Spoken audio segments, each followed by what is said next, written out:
you struggling to connect with prospects who don't even realize they need your services? Today's episode might be exactly what you need.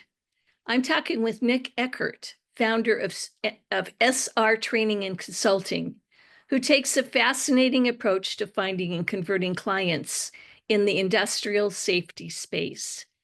Nick shares candid insights about overcoming his natural reluctance to cold call, how he's leveraging his Amazon best-selling book as a lead qualification tool, and his refreshing perspective on failure as valuable data.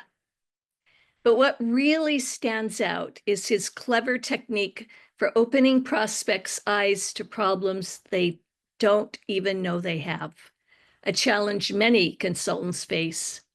Stay tuned here to hear how Nick gets business owners to recognize safety issues they've been overlooking for years, along with practical strategies for building a consulting practice that can eventually run without you. Welcome to this episode of the Thriving Through podcast.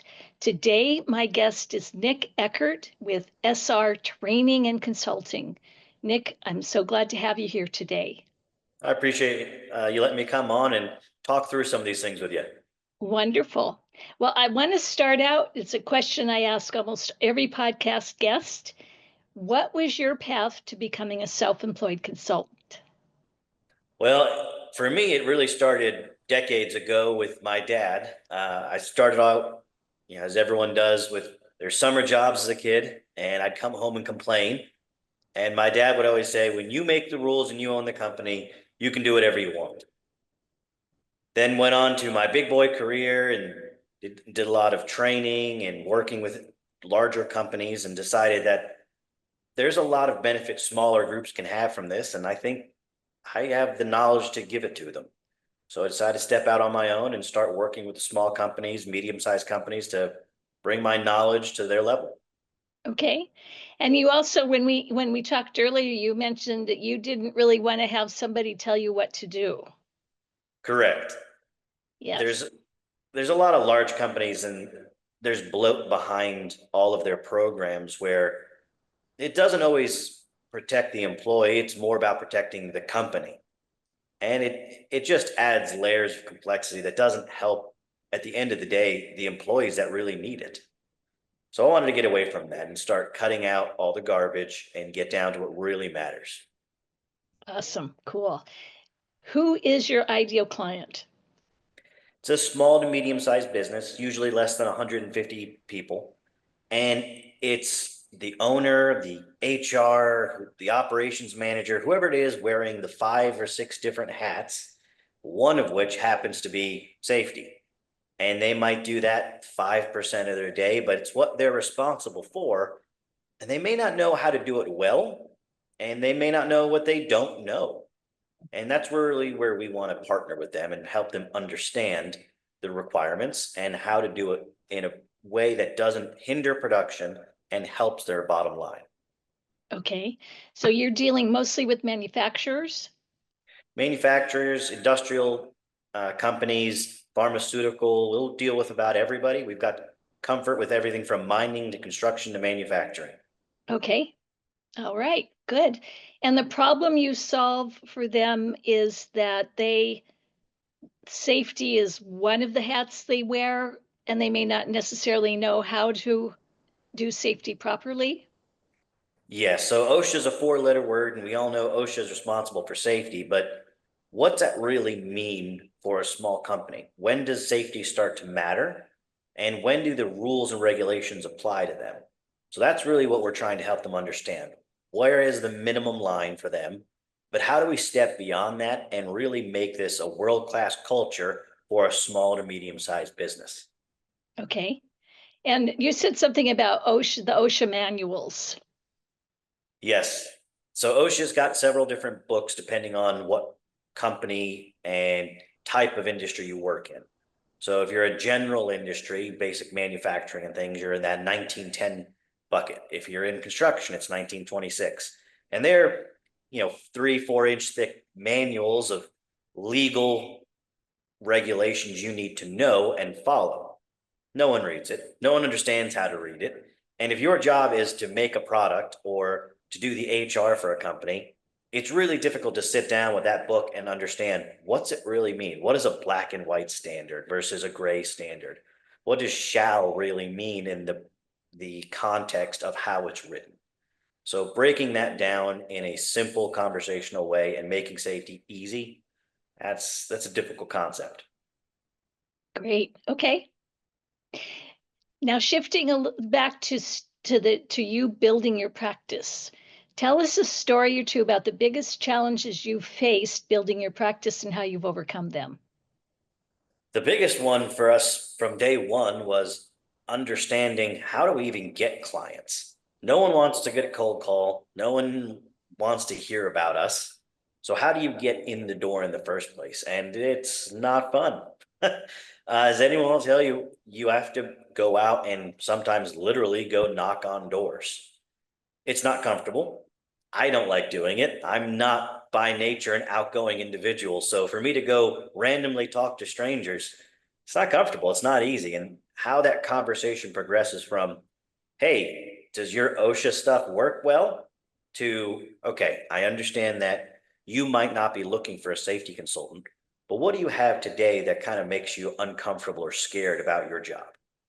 Those changes in conversation and context and really getting more to the root of why they may not want us on site versus not understanding why they need us on site. So for us, it was really trying to understand, even have the conversation with someone for the first time about offering services. Okay. And how have you overcome that? How are you finding your clients? We're still doing some cold calling. We're still knocking on doors. We do have an individual that works with us to develop those new leads. We've got a new book that came out recently that has a lot of great potential. It's an Amazon bestseller, and it goes over how we simplify safety for these small to medium-sized companies. So we're really trying to branch out and get into the spaces where it makes sense for them to start talking to us. We want to work with the individuals that are interested. So if you buy the book and you go, you know what, I could use a little more help than just this amount of information. What's next? You get to call us up and we start working with you. Okay, I love it. Let's talk about that book because you mentioned when we talked earlier that you wrote that book as a lead generation tool, not necessarily a revenue producer. So how do you take a book that's on Amazon and turn it into a lead generation tool? How have you done that? So there's a couple different ways we're working with that. One is directly in the book, we're referencing, hey, if you need more resources, here's how to get a hold of us and here are the services we offer.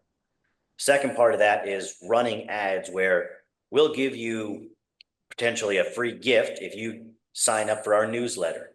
So now we've got some warm leads potentially who are interested in this process and in safety and in improving what their business can offer. And we can start having those conversations. What made you interested in this book? You know, what's the issue that you're concerned about that made you even look to see what else is out there? Okay, and how's it working? It's better than we expected initially. I thought this was going to be a slower roll, but I'm very pleased with the results already, and we'll be expanding. There's a workbook that's going to be coming out next to pair with it. We'll have an audio book and then a 10-piece series masterclass that all bundles together with this so we can start actually giving more value back to those people that are reaching out to us. Okay. And you mentioned that you post safety tips a couple times a week on social media. Correct. How do you measure the frustration with social media is measuring the effectiveness of the content? How do you measure the effectiveness of that content? Truth be told, I don't. I don't use the social media metric that they give me as whether or not it's effective. Okay. Facebook wants to pay for a lead. Instagram, same way. LinkedIn, the more people you want to reach, the more you have to pay. I don't like that model. It doesn't really make sense that, you want to pay for a click. They don't really care how many clicks you get. They just want you to keep paying. So they give you just enough to keep you coming back. And that's not a metric I want to see. So what I care about is that engagement people are having with me. If it's starting conversation, if it's sparking interest, That's what I care about. If it's actually making someone want to do the next step, that's valuable to me. Okay. And does that work if you measure it that way? So do you have a call to action in your social media posts and then it's how many people took you up on the call to action, or how do you measure that engagement? So we try and limit the call to action to about once a month. We want to give value in the meantime. So we're giving information with very little requirement for you to do much other than see it and say, oh, I haven't looked at my emergency response plan recently. Or, oh, you know what? You're right. I haven't looked at our fire extinguishers. So then once a month or so, we'll put out that if you want more information, click here. If you have an interest in our book, click here. We're trying to really limit it to small dose opportunities for people to interact. The rest of it's we want to give you value. We want you to Okay. see our name and not just scroll past it because, oh, it's another ad. It's another sales opportunity for us. We want to give you something in the meantime. Okay. You said that you have two types of prospects, those who know they have safety problems and those who don't recognize that they have safety problems. How Yes. does your marketing message differ when targeting each group? So those who know they have a problem, they're looking, they're actively looking for us, and we're more likely to show up for them in an organic manner. Those who don't know what they don't know, those are the individuals we're actually actively marketing towards. Those are the ones that I have to pay for ads. Those are the individuals who haven't seen us because they're not looking yet. So they Mhm. don't know what they're missing. They don't know what to search for. They're not seeing us organically because they're not looking for safety. They're not looking for industrial engineers. They're not looking for any of the information that would automatically give us an edge in for them. Okay. Because I would argue that if they don't know that they have a problem yet, that maybe they're not ready, they're not your target market. That's the sort of traditional marketing person in me that, that you're having to educate them that they even have a problem in order to get them interested. How would you how would you counter that comment? So some of our best clients were ones that I knocked on their door and they said, we don't have any problems here. We don't have any injuries here. I said, great. 30 minutes of your time. Let's walk through and let me just look at with my eyes and give you some free guidance. All right, I've got 30 minutes. Come on. And then 2 hours later, with 4 pages of action items for them, they're going, you know what? I'd never even noticed that that didn't have a guard. No one's ever mentioned that before. I didn't realize we were getting these nicks and cuts because no one's ever said anything. You're right. I hadn't realized I'd refilled the first aid cabinet 3 times this month. Those are those opportunities where you're starting to get their eyes open and they're starting to see that value because they weren't looking with that in mind. Okay, good. I love that. That's a great model to knock on doors and ask them for 30 minutes of your time, but it's very time intensive. So Very that's much so. not scalable. How do you translate that, or is there a way to translate that into the digital world? So that it's much harder. That's where we're going to start looking at how we market this better. Right now, our best cold call marketing is me going to you and talking to you or sending one of my other consultants out there to talk to you. And you're right, it's time intensive. It's usually not a high reward because we're going to talk to 4 or 5 people, maybe one let us in the door, and that's our day shot now. Hmm. Now we're hoping after that nice long day of giving them guidance, they're going to come back.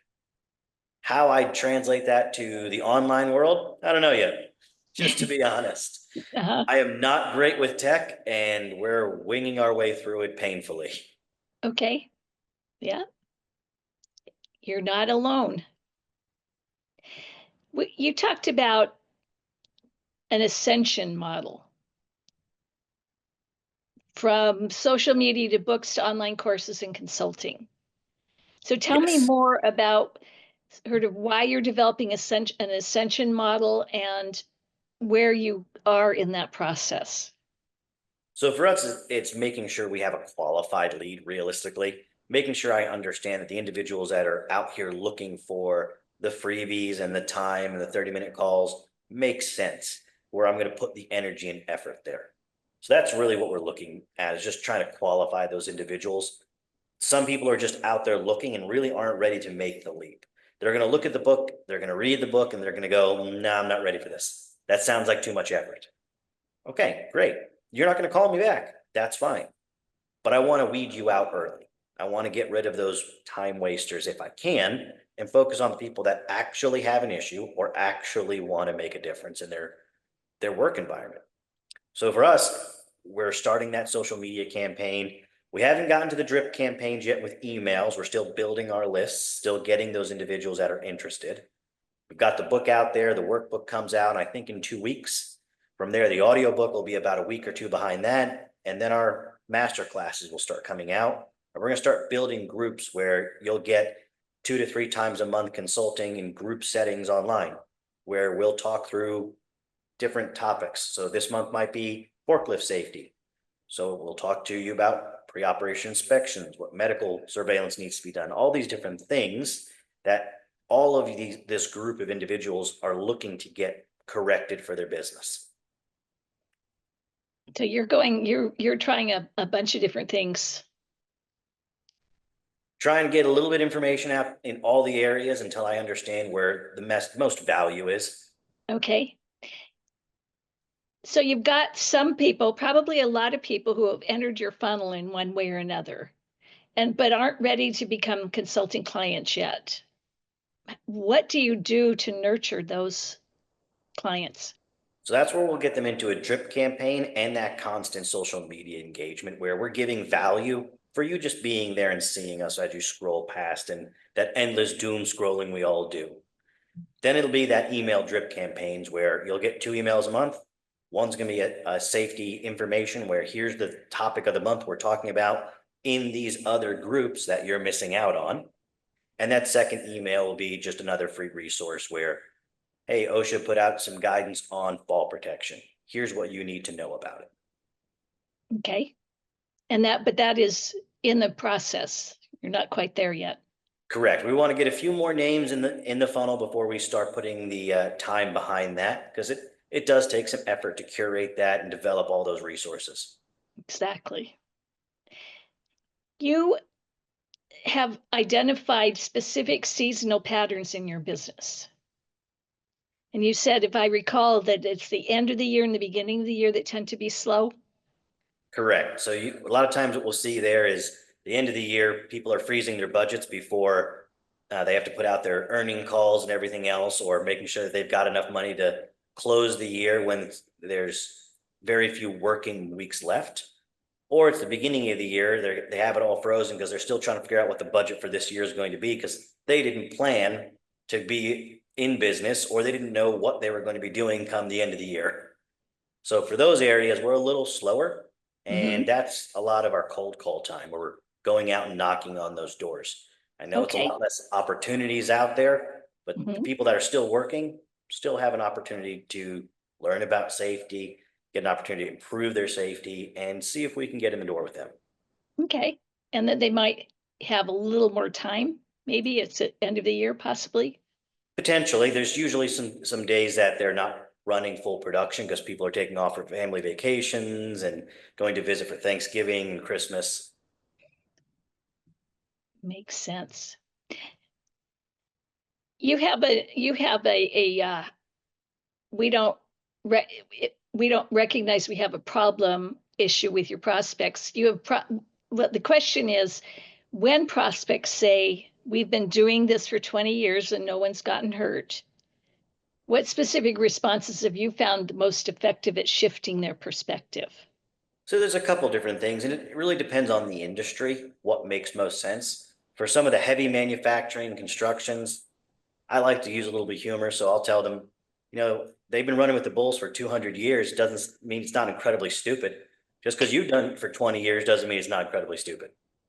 The other side of that is, well, we've been doing this for 50 years and we've never gotten hurt. Well, you've been chewing all of your life, right? How many times have you bit your tongue? Just because you haven't gotten hurt yet doesn't mean it's not a potential that you're aware of. So then we start asking the questions of, okay, pick two people on the floor. Let's go talk to them for 2 minutes. Ask them if their child started at work today, what's the 2 or 3 things that you would warn them about? And suddenly we're opening up the conversation about risks and hazards that they hadn't had before and they hadn't considered, because no one said, I'm worried about that machine over there taking my arm off. But if I go ask them, if your son or daughter started here tomorrow, what would you warn them about? Oh, that lathe over there, if you wear a glove on, it's going to take your arm off. Oh, okay. So now we have a risk understanding. Yeah. So it's how you ask the question to get the answer. Correct. Yeah. You are looking toward franchising. Correct. As we expand, it's the natural progression for us. It's difficult to run all of it out of a single office, just the way it is, because there's cultural differences. The conversations I have in Kentucky, Tennessee, we might talk about tractors and tobacco farms. When I go to New Jersey and Chicago, that's not going to be a similar conversation. We're not going to be able to talk about tobacco farms. So culturally, just getting into those areas and understanding how that difference works there, it makes more sense to have a franchise in that area who's worked that area for 20, 30 years and knows that conversation. The way I talk when I go to California doesn't go over as well as it does here in Kentucky. It's not the same phrases, it's not the same wording. So it's important as we expand to have people in those areas to speak the language. Okay. And why franchising versus just hiring and having satellite offices? We have tried that in the past with another company I own, and it doesn't work as well for that because the onus is on me to cultivate the area. It's on me to manage their time. When you do it as a franchise, they have a piece of the pie in their hand, and if they don't physically do something with it, they don't get paid. Okay. If you are an employee, you're getting paid whether or not I have work lined up for you or not. As a franchisee, you have to develop that work or you don't get paid. Okay. And how close are you to rolling out your franchise concept? For this, the other business, we have 3 other franchises already. For this company, the SR Training Consulting, we're not there yet. All of our clients are in the area, so it's still able for me to manage that. So as we expand into Indiana, Ohio, or Georgia further, and we get more clientele in those areas and we see that there's a need, we'll start probably expanding in 9 to 12 months. Okay. And how long, remind me again, you've been in business how long? SR Training has been, and consulting, sorry, has been in business for just about 5 years now. Okay. Okay. Now I want you to kind of time travel back to that first year. Looking back at your first year, what would you do differently if you were starting your consulting and training business today? Honestly, nothing, because I learned from failure more than I learned from success. If I went back and gave myself the keys to the kingdom then, I would not have continued to grow because I wouldn't have learned what didn't work. Okay. So knowing now what I know then, I needed to make those mistakes. I needed to make those errors. I need that learning opportunity to figure out how to fit myself into the market. Cool. I like it. Failure is a learning opportunity. Always. That's one of those things that I can't get away from. My dad always said it. Did you learn anything whenever I fell? And I still think about that. Every time I have something go wrong, it's a learning opportunity. What can I take from this? Everything has to have value. So what you had that mindset when you came into that business, or was that a mindset that you had to cultivate in the first years? It's something I've always had, but I didn't have appreciation for it until the last couple of years. During the substantial failures in the early years, I didn't recognize what I was learning. I didn't recognize that I was honing my experience on how to cold call, how to have those conversations with warm leads, or even what a warm lead was compared to a cold lead. So I needed that opportunity to learn. If I think back, yeah, I needed it, but in that time, I hated every second of it. Okay, but how during that time, how did you get up and keep going? And did you ever have times when it's like, this isn't worth it? There were a few times, but for me, I just have that mentality of keep going. It's not I don't think of it as insanity, even though I'm getting up every day and doing the same thing and not getting the results I was hoping for. Mhm. It was just perseverance. Okay, maybe I try one more. Maybe I didn't say it right last time. Okay, that didn't work either. All right, let me try one more. And it was trying to find success. I didn't feel like giving up because I hadn't found success yet. Okay. So you had a good mindset that let me just try it one more thing instead of throwing up your hands and saying that didn't work. I'm done. Correct. And I don't mind failure. Like I said, I learned from it. So having those failures didn't discourage me. It was data. And that's really what I have to consider it when I'm going through this. It's data. I'm learning. Sometimes the data comes out at the end and I go, okay, well, all of that didn't help. So we're going to shelve it. But it's still data. Yeah. Yeah. Data. I like to com- I like to think of marketing as we are scientists and we go to our lab every day and we do experiments. And a lot of those experiments aren't going to work, but like you said, we learn from them so that the next time we do an experiment, it's a little bit better informed. And at some point, we're going to have an experiment that works. So you really have that. You word it differently, but you really have that experimentation scientist laboratory kind of mindset that, you're getting out there, trying things, kind of analyzing them, looking at the data, and then figuring out where to go from there. Yes, I'm an engineer by trade and by schooling. So for me, it's all about understanding it best I can, but I can't understand it unless I have the data. Okay. Well, I have one more question for you. Yeah. You mentioned when we talked earlier that you have a goal of retiring early. Yes. What indicators will tell you that you've built a business that can operate successfully without your daily involvement? That is a question I have yet to fully answer for myself because I still love what I do. So today, I wouldn't be ready to give it up, even if I was making millions and millions of dollars every hour, because I enjoy it. For me, I think it'll be that time where there's more opportunity for me to spend time with my wife, and that outweighs anything else that I enjoy. I want to spend it with her more than I want to get a few more dollars to enjoy later with her. When I hit that point, I think that's when I'll call it a day. Okay. Because I'm putting it all away now to retire early to spend more time with her later. I don't know when later is yet. So it's to be determined, It but the is. goal of retiring early, but you don't have a time frame on what retiring early means. Not yet. Not yet. Okay. All right. I said that was my last question, but I have one more question. Yeah. What advice would you give other self-employed consultants, say that those who are maybe in the first year or two of starting their businesses? Fail early and fail often and learn from it. One of the things that I like to look at is if you're going to find a way to benchmark yourself, consider the people you consider competitors and think about why you say they're a competitor. There's something about them that they do that you admire. Take that piece of information and then identify what it is that they don't do well and try and fill that niche for the time being.